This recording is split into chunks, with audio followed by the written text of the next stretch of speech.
स्वागत है आपका। मैं हूं निशान चतुर्वेदी। सत्ता के सभी न्यूज मित्रों को हम बता दें कि सबसे पहले है सत्ते पे सत्ता, यानी 7 खबरें और दिलचस्प जानकारियां एक साथ। आज पहले हम आपको सीरिया के सत्ता संकट पर एक वीडियो कुंजी दिखाएंगे जिस पर पूरी दुनिया की नजर टिकी है। सवाल यह है कि क्या अब सीरिया में अबू मोहम्मद गोलानी की सत्ता चलेगी या फिर सीरिया 5 हिस्से में बटेगा।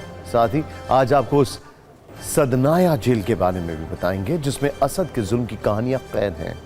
फिर एक बड़ी खबर संसद से, जहां राज्यसभा के सभापति जगदीप धनखड़ के खिलाफ विपक्ष अविश्वास प्रस्ताव की तैयारी कर रहा है। इस प्रस्ताव को टीएमसी और एसपी ने भी समर्थन दिया है, जिसमें धनखड़ के कार्यवाही के दौरान पक्षपात का आरोप है। फिर संसद वाली चिंगारियां भी देखेंगे जिसमें अडानी वाली लड़ाई अब जॉर्ज सोरोस पर आ गई है। बीजेपी ने इस मुद्दे पर आज कैसे सीधे सोनिया गांधी पर कुछ गंभीर आरोप लगाए, जिससे कांग्रेस का पारा चढ़ गया।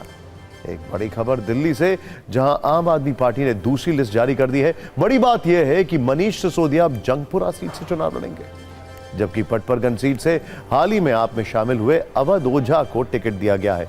आपकी दूसरी लिस्ट में 17 मौजूदा विधायकों के टिकट कटे हैं।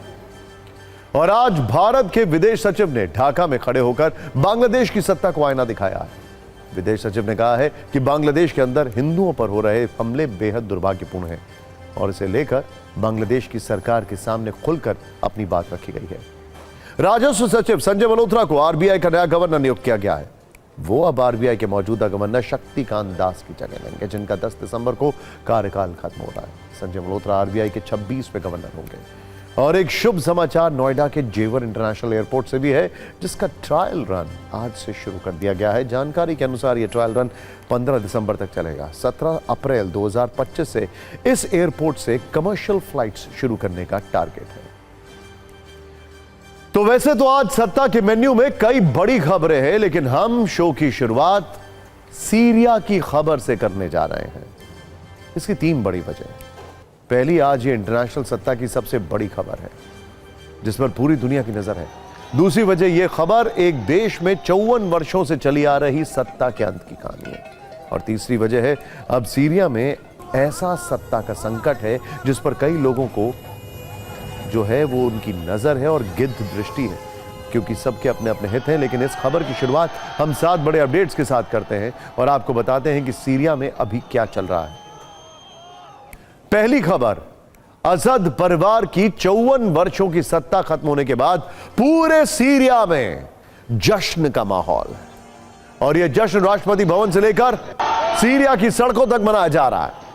कहा जा रहा है कि ऑल रोड्स लीड टू दमिश्क, यह कहा जा रहा है। दूसरी खबर, सीरिया से भागने के बाद अब पूर्व राष्ट्रपति बशर अल असद ने अपने पूरे परिवार के साथ पुतिन के आशीर्वाद से रूस में शरण ले ली है और अब इसकी पुष्टि भी हो गई है।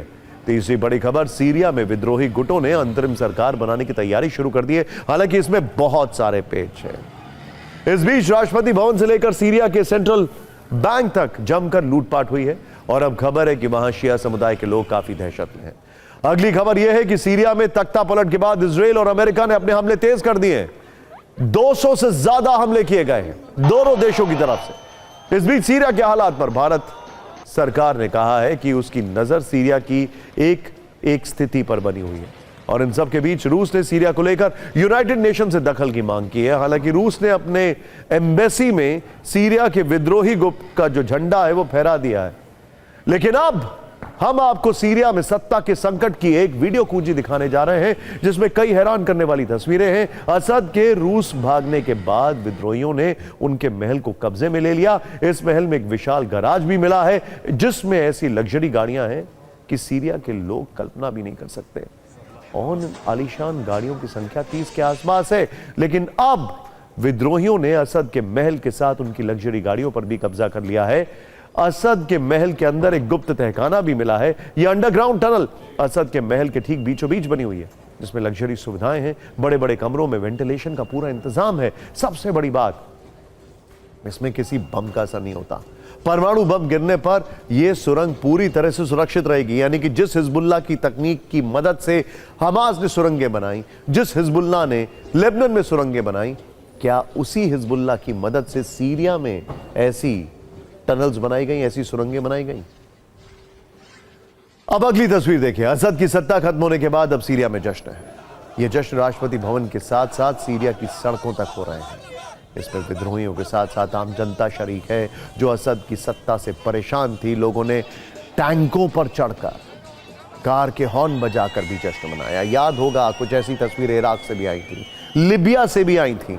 इसके अलावा सीरिया के दमिश्क में हथियारों की लूट की भी हैरान करने वाली तस्वीरें जो कि बताती हैं कि ये अगला लिबिया तो नहीं है, यहां पे फल नहीं हथियार बट रहे हैं। विद्रोही गुट के लोग असद के सैनिकों से हथियार छीनकर स्थानीय लोगों में बांट रहे हैं। लेकिन अब सवाल यह है कि आगे सीरिया का क्या होगा। तो इसके जवाब में जो चेहरे सामने आते हैं वो कौन कौन से हैं। वो है अबू मोहम्मद अल गोलानी, जिसे सीरिया की सत्ता का सबसे बड़ा दावेदार माना जा रहा है। लेकिन ये गोलानी है कौन, ये आपको बताते हैं। गोलानी ने ही असद के खिलाफ विद्रोहियों का नेतृत्व किया है। अबू मोहम्मद अल गोलानी विद्रोही संगठन हयात तहरीर अल शाम यानी HTS का मुखिया है, जो पहले अल कायदा के साथ मिलकर काम करता। लेकिन वर्ष 2011 में गृह युद्ध के दौरान गोलानी सीरिया आ गया और फिर 2016 में अल गोलानी ने खुद को अल कायदा से अलग कर लिया। वर्ष 2017 में इस्लामी गुटों के साथ मिलकर अबू मोहम्मद गोलानी ने HTS बनाया।